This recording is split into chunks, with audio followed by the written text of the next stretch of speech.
I want to thank the organizers for the invitation to present this talk. What everyone should know when diagnosed with Parkinson's disease. I'm Dr. Tinatin Chabrashvili, Professor of Neurology and Neuroscience at SUNY Upstate Medical University. I have no relevant disclosures. Here is the outline of my talk. In the beginning, I will introduce the most common symptoms of Parkinson's disease, both motor and non-motor. I will touch on answers to a few of the most common questions that I hear in my clinic. What are the common medications used to treat Parkinson's disease?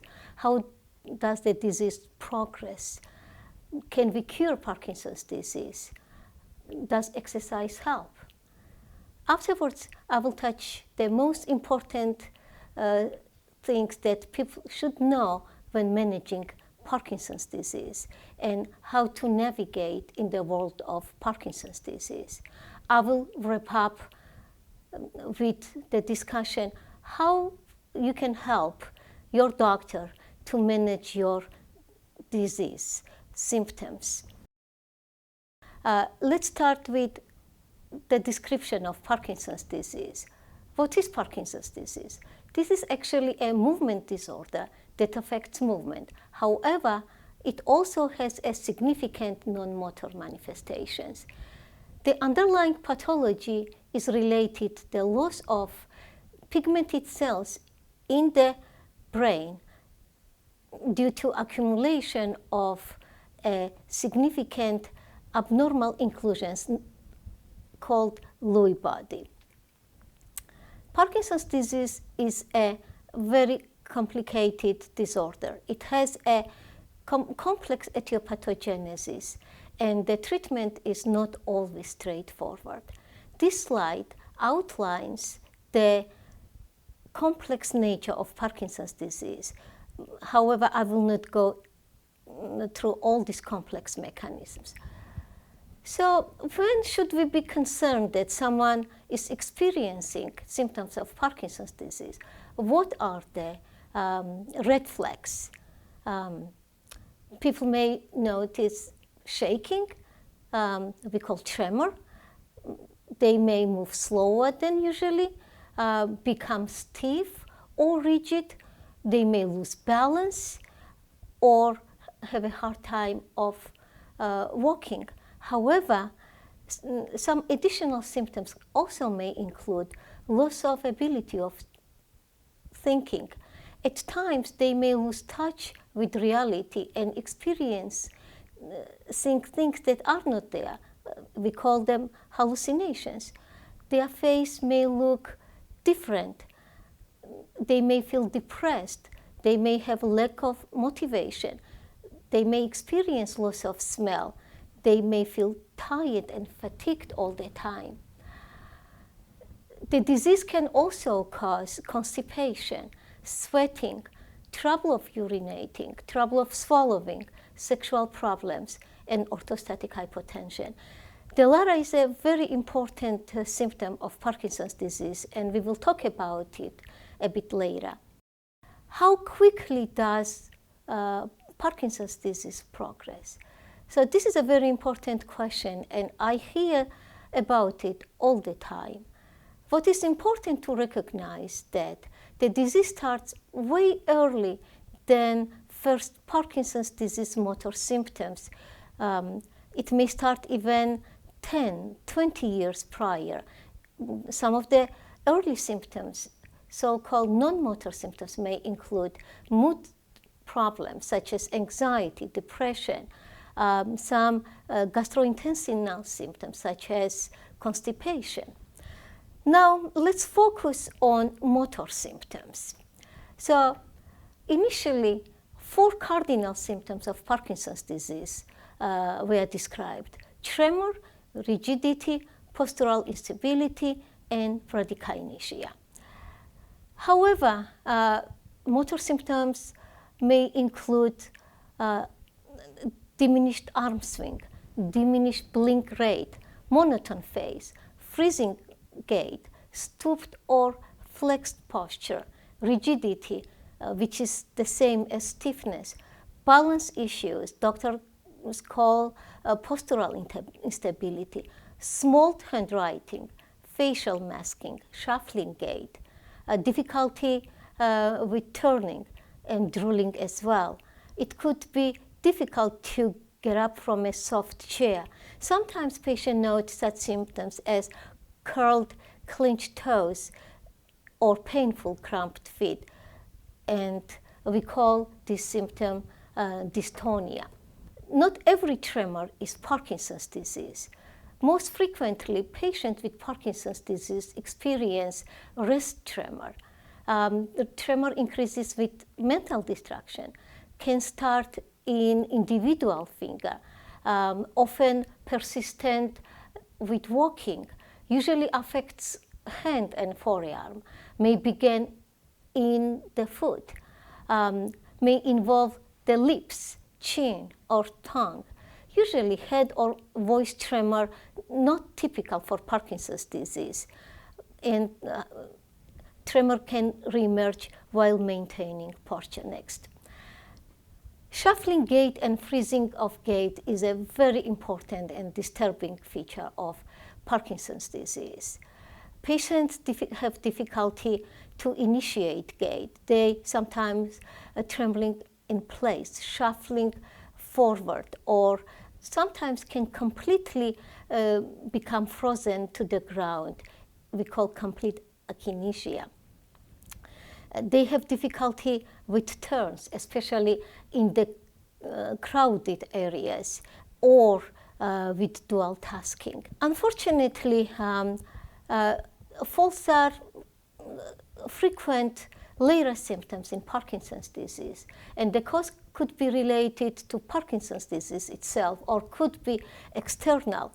And Parkinson's disease-related causes include postural instability, inappropriate weight shift, freezing of gait, involuntary movements that we call dyskinesias, orthostatic hypotension, visual impairment, urinary dysfunction, and even medication timing.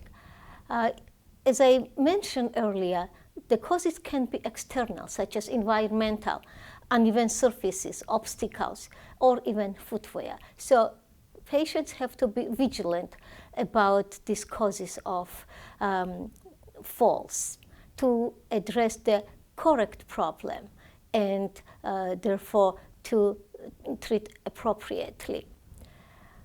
Well, as disease progresses, non-motor features become more prominent. However, number of non-motor symptoms can reemerge even before before the motor symptoms, so-called during prodromal state. We can divide non-motor features into 4 major categories: sensory, musculoskeletal, autonomic, sleep-related, and neuropsychiatric. And we have to remember that these non-motor features have a significant impact on patients' quality of life, and they can really truly impair. And also to remember that they are persistent throughout the lifetime, and unfortunately, levodopa has no impact on these symptoms. So let's expand on non-motor features of Parkinson's disease. This slide really highlights all the significant non-motor features, behaviors, which includes mood, cognition impairment, hallucination and psychosis, impulse control, fatigue, and apathy. Sleep disorders, such as REM behavioral disorder, so-called sleep enactment, excessive daytime sleepiness, however, nighttime insomnia, both falling asleep or maintaining sleep. Autonomic features are very extensive. These are gastrointestinal, genitourinary, cardiovascular, thermoregulatory, dysphagia, and drooling. And the last category is sensory musculoskeletal. That includes smell change, visual system abnormalities, pain, posture, and skin. So some of the highlights of sensory musculoskeletal non-motor symptoms are fatigue, internal tremor. Some patients, they say that I feel that my body is shaking inside, and there is a significant postural deformities, shift of balance. Patients may experience leaning towards one side or another, so-called pizza syndrome. Most frequently they are leaned forward. Dysautonomia is very common, and it affects approximately 14 to 50% of patients.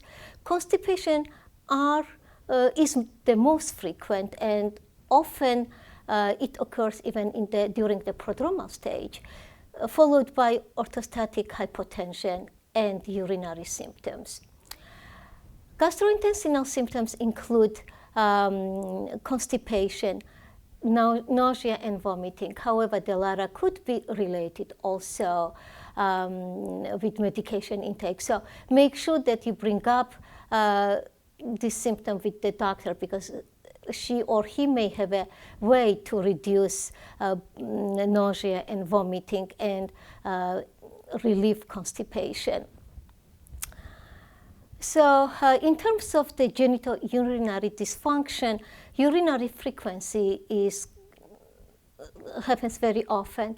Overall, the symptoms occur up to 60% of patients. And sexual dysfunction is also very disturbing. Change in libido and erectile dysfunction in males. So let's talk about orthostatic hypotension. Patients may feel dizzy or lightheaded because drop of blood pressure when they change the position. It happens approximately 30 to 58% cases, and at the onset, approximately in 15% of patients. So what are the implications of orthostatic hypotension?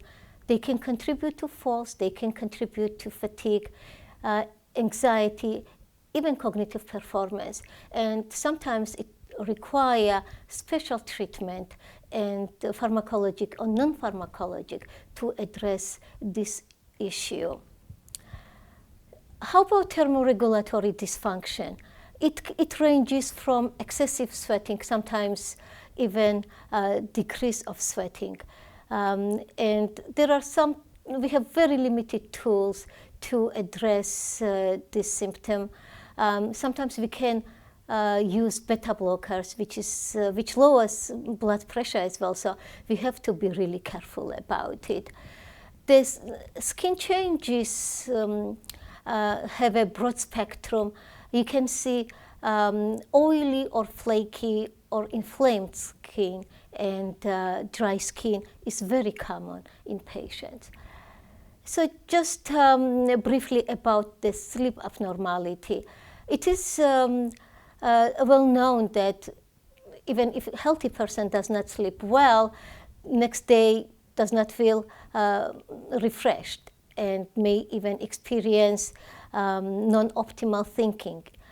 Therefore, it's very important to address this symptom with either sleep hygiene or different tools that your doctor may have.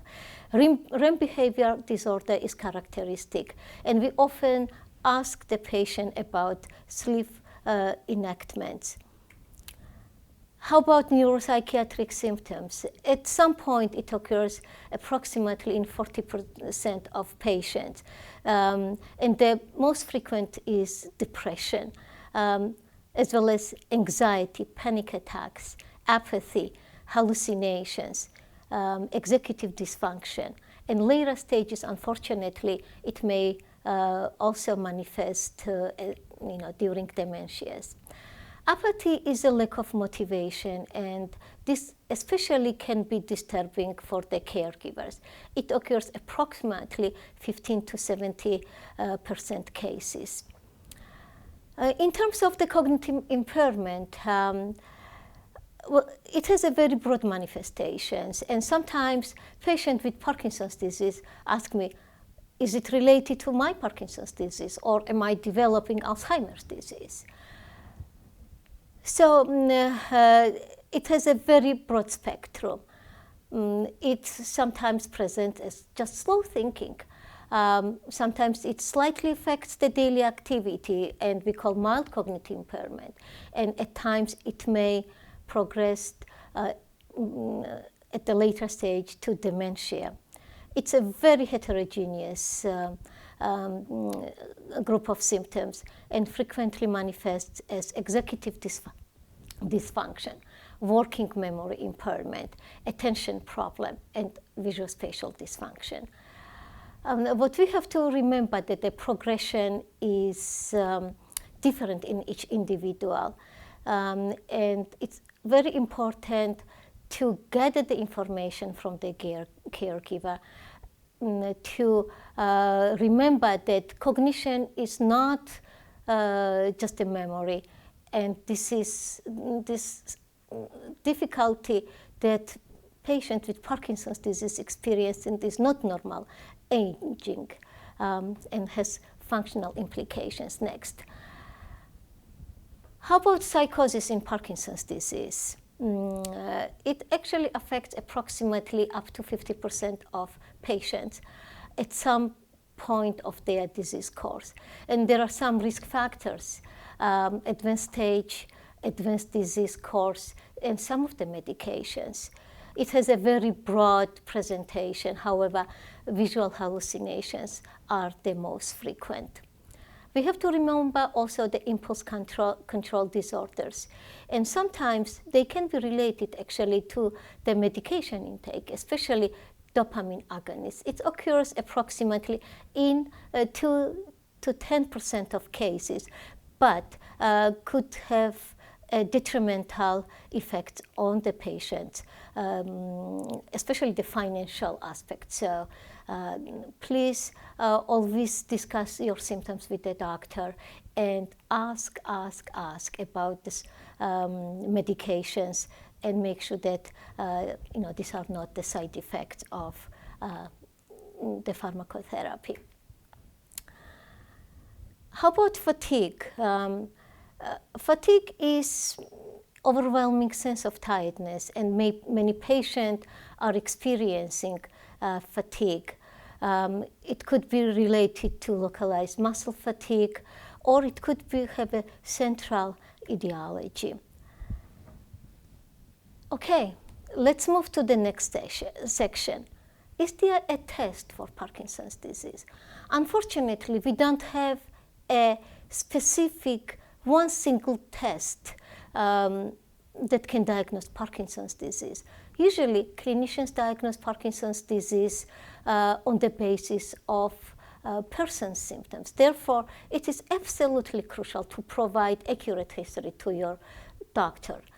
Sometimes doctors get laboratory tests that may include imaging or blood tests in order to rule out any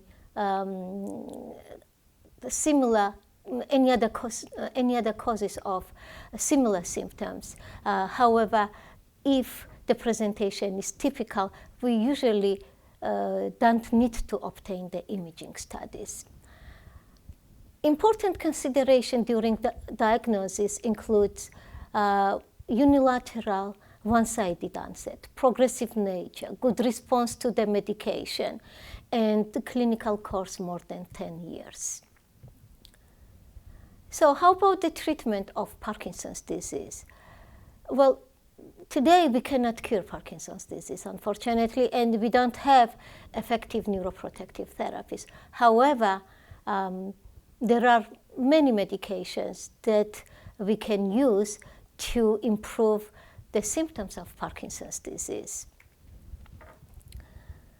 How should we start treatment?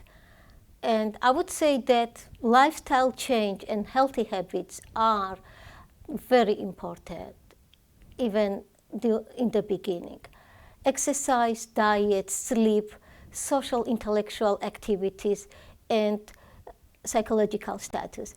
We will come back and discuss exercise a bit later. So this is a complex slide that outlines pathophysiologic basis of therapeutic targets for motor symptoms. There are two main categories of medications that we use to treat motor symptoms: levodopa and dopamine agonists, such as pramipexole, ropinirole, rotigotine, and apomorphine as well. We have other medications as well that we can use to treat motor symptoms, such as MAO-B inhibitors, anticholinergics, especially for management of tremor, amantadine, COMT inhibitors, and relatively newer group of medication, adenosine A2A receptor antagonists. So there are a number of misconceptions related to levodopa. And patients sometimes ask, if I take levodopa now, I will develop tolerance.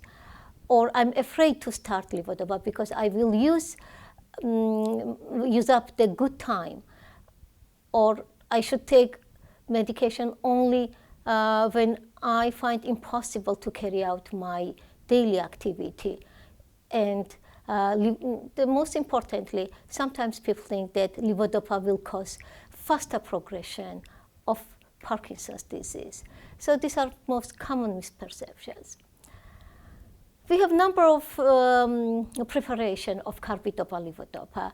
We have immediate release, known as Cinemet, and there are, this is a brand name, and there are generic formulations, oral dissolving formulation named as Parcopa, control released formulation, and latest Rytary, levodopa intestinal gel Duopa. In 2018, inhalation formulation of levodopa Invrega was introduced. There are a number of newer formulations in pipeline, and one of them is the continuous subcutaneous infusion and accordion pill as well. So just this slide highlights dopamine agonists that we use for quite a long time. And there is a continuous debate which one should we use in the beginning, levodopa or dopamine agonists. And there are pros and cons for both options. Both group of medication have side effects. Levodopa has more side effects such as nausea, dyskinesia, so-called involuntary movement, motor fluctuations, and dopamine dysregulation such as addiction than dopamine agonists. However, dopamine agonists have greater incidence than levodopa,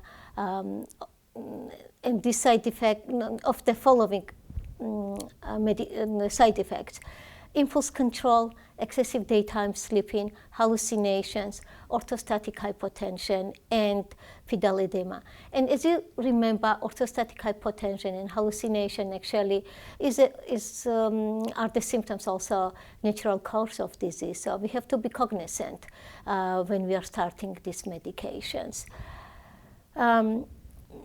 Just quickly to touch base about apomorphine pen, it can be used as a rescue drug, and sublingual formulation also is available.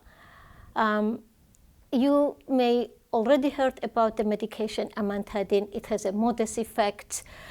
This is an NMDA receptor inhibitor.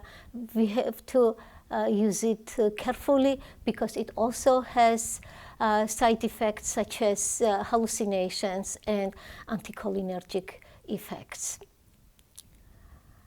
There is a newer formulation such as extended release formulation of amantadine. And this slide just lists number of other compounds that can be used for motor fluctuations and dyskinesias. So what guides the initiation of symptomatic treatment? Age is a factor, whether it's less than 70 or greater than 70, level of disability, comorbidities, employment status, and insurance, and cost of medications. Employment status is important because most of the times patients take this medication more than 1 time a day.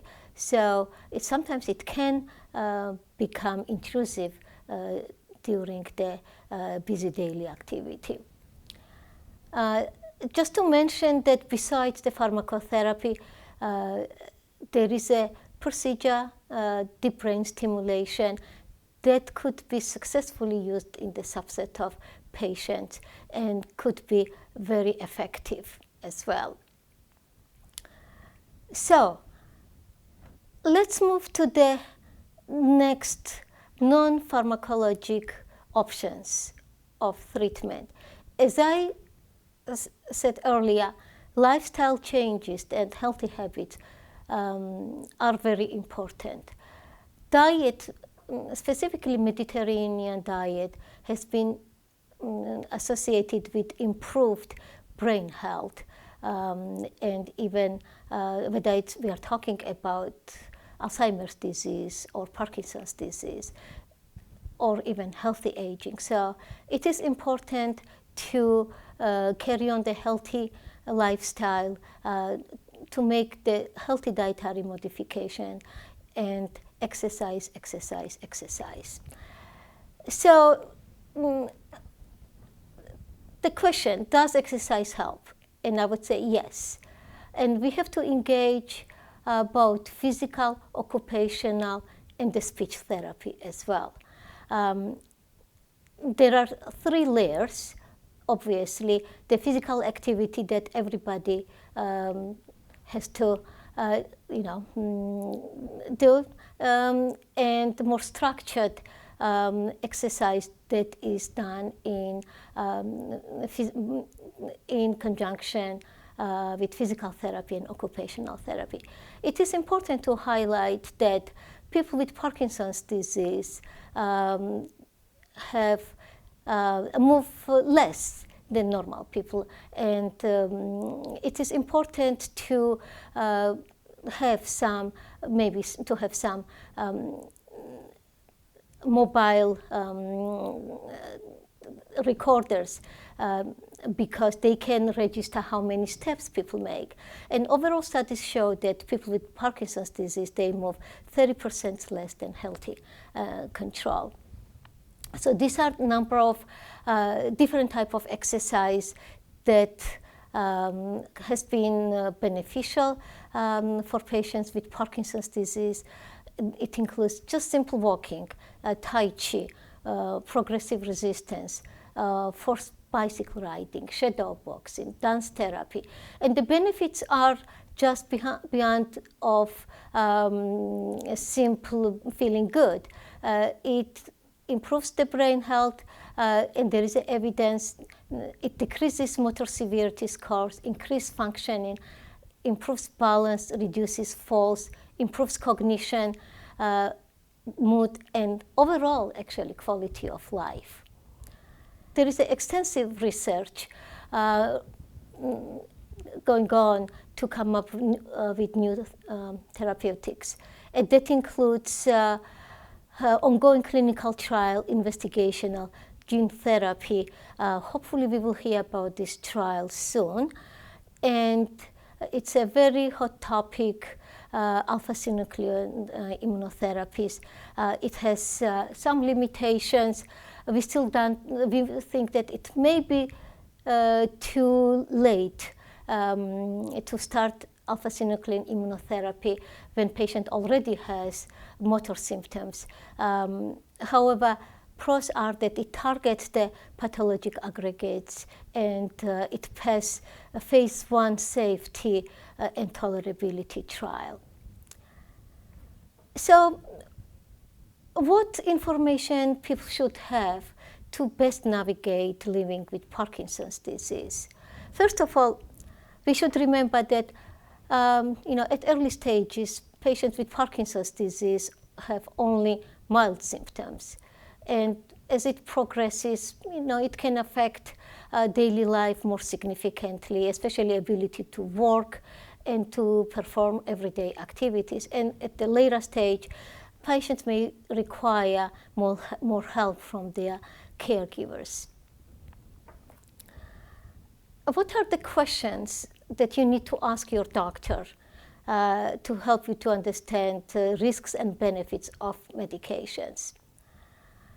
Some of the questions include, doctor, what medications would you suggest I take? What are the side effects? How much are my symptoms likely to improve with each medication? And what happens if I don't take the medication? And of course, patients always ask, is there any cure? But as I already mentioned, unfortunately, we don't have cure for disease at this time. Here are some tips on taking oral medications. Take the medication as your doctor suggested. I advise not to skip the pills, and don't take the extra pill unless your doctor recommends. Have a pill box, and this applies not only Parkinson's disease, but it applies to any other medications. Learn about how your medications look. When you get your refill, it could be a different generic form, but that's okay, as long as you take the accurate dose of medications, and make sure you bring up any side effects that you are experiencing. So, is there anything that patient can do to make him feel better? And as I mentioned, the lifestyle modification, exercise are very important. It is important also to join social support group. And remember, you are not alone. There is an extensive support group out there. Many associations, they have a lot of information, and they are there to share your experience. Make sure that your home is safe. Make sure that it's not cluttered, and that eliminates some of the challenges and risks to fall. If you still drive, make sure that you are safe to drive, and make sure that you are tested to ensure your safety and everyone else on the road. Learn about Parkinson's disease. I always say it's the partnership between a doctor, patient, and the caregiver that allows us to treat and individualize management for each patient. Make sure that you have a list of medications that you take, plus any medications you are allergic to, or make sure that you write down all the previous medication that you used for Parkinson's disease in the past. In the ideal situation, bring the bag with pills, because in that case, there will be no, it will be clear what dose you take, what medications you take, and you and doctor could be on the same page more easily. And make sure that you tell your doctor if you take any over-the-counter medications, especially those for cough, cold, allergy, pain, or sleep. And this also applies other supplements. Well, in summary, as you could see, multiple systems are involved in Parkinson's disease. And this is not just a movement disorders.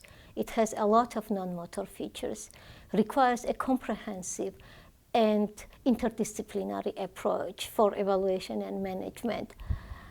There are many medications to treat Parkinson's disease. There are non-pharmacologic tools available to improve function. Work with your doctor to individualize your care and take an advantage of telemedicine. It's possible to do a very good and comprehensive visit through telemedicine, especially at the advanced stage of disease. And remember, there is an extensive research going on for the new pharmacotherapies, and I do believe that science will come up with the solutions. There are many websites. I just highlighted one of them below. And thank you so much for your attention.